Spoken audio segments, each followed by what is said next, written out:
Right, can anybody here name a Dutch car company? No? Well, there is one, Spyker. Now, 100 years ago, Spyker was making stuff like this. They moved on to this sort of thing. And then in the First World War, they made some rather splendid fighter aircraft. But I'm afraid it didn't do them any good, because by 1925, they'd gone bust. Well, fortunately, they're back, and they've built a car. And Jeremy's been driving it.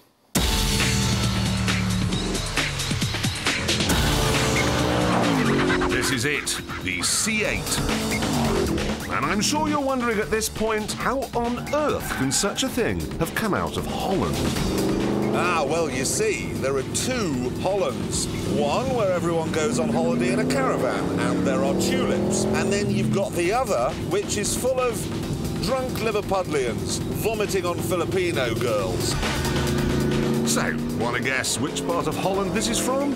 Yep, it's an Amsterdammer. And there are other examples of this Dutch schizophrenia as well. Rembrandt. He was Dutch, and all he ever painted were businessmen in darkened rooms doing accountancy. But Van Gogh was also Dutch, and he went to the south of France and cut his ear off. So, is this a Rembrandt or a Van Gogh, do you think?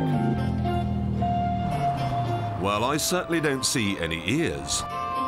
This, then, is the latest example of Holland's mad side. It's a drug-crazed pornographer with a penchant for euthanasia and a boyfriend.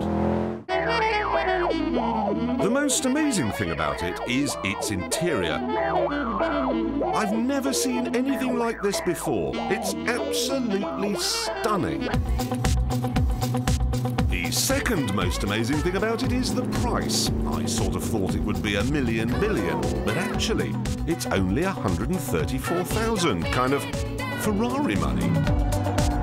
The third most amazing fact is that one of the four backers behind the Spyker project is the guy that came up with Big Brother. And the fourth most amazing thing is that it weighs just 1.2 tons.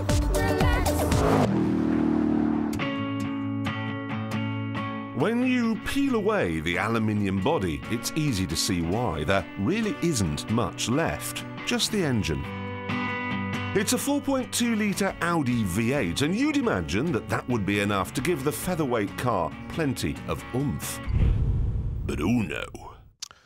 The guys from Holland bought the engine from the sensible Germans, had a bit of a smoke, fiddled around with the engine management system, upped the power from 360 to 400, slotted it in. Now it goes like stink. Because it has the same power output as a Ferrari 360 but only weighs the same as a toaster, it'll get from 0 to 60 in 4.3 seconds.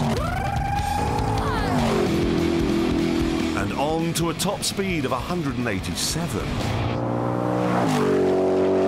Sounds good too. And if that isn't enough, the engine is also available with some blow. Yep, they're working on a twin-turbo version with 525 brake horsepower. So, plenty of power and plenty of speed, but not much in the way of luxury. There's no inbuilt phone, no satellite navigation, and while there is air conditioning, there are no vents to deliver the cooling air to your face. There's no airbag either, but being impaled on this wheel, what a way to go! Don't be taken in by the F1-style suspension or the racing harnesses or that elaborate pedal box. The Spyker shouts the Ferrari shout, but were the two to meet, the red car would simply pass the Dutchie on the left-hand side and be gone. This, then, is not for the hairy-chested, gung-ho playboy racer who likes to go everywhere sideways. Its appeal is more subtle than that.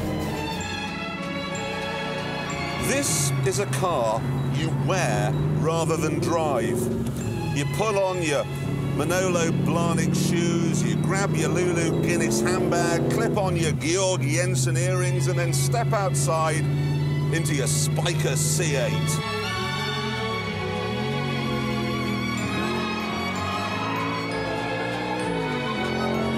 look at the interior, the frameless windows, the exposed gear linkage, the upholstery, quilted like a smoking jacket. It's like sitting in a fashion accessory. I mean, look at this horn. It's not the sort of aggressive thing you get on an Italian car, that get out of my way, earthling horn. It's more kind of thing you use to attract the attention of other people in your tax haven. Morning, Valentino.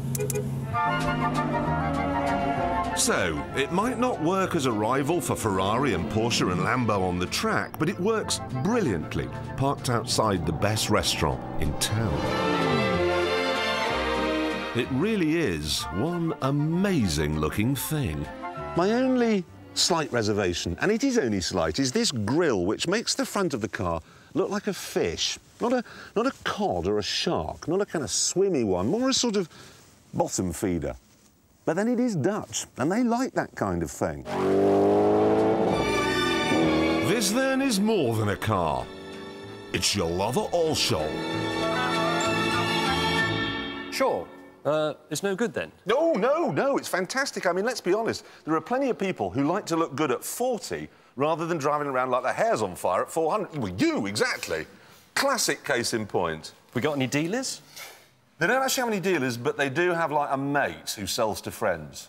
See? Yes. Yeah, what I mean. Yes. Right-hand drive? Yes, they'll do it in right-hand drive, and they say that since I drove it, they've done something about the brakes, and they also say that they've done something to kill that understeer. So to find out if it worked, we handed it over to our colleague and our driver also, the stick. OK, a little smoke off the line and away he goes. Now the stick's got the hard top on, which should help the aerodynamics, make it faster on the straights. This is the first bend though. Looks like the tail's coming out a bit. That is surprising. Coming up to Chicago. And it's trying to oversteer again by the looks of things. Big question is really, how will the Spyker fare around Hammerhead? Bit wobbly under braking. This is the real test of understeery cars. No, he's gone very sideways there. Ooh, very sideways. Seems like in their attempts to get rid of understeer, Spyker seem to have brought on roll oversteer. Mind you, he's flat through follow through. And still flat. Not a lift. 2 more corners to go.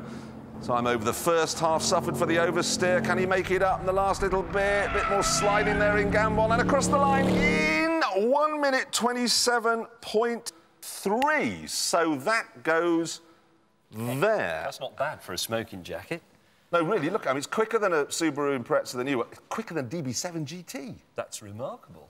It is, what, 1.5 seconds slower than Lamborghini Gallardo, but then if you look at it this way, if this were the cool wall, I mean, it would be kind of in your ear. Yeah. Really.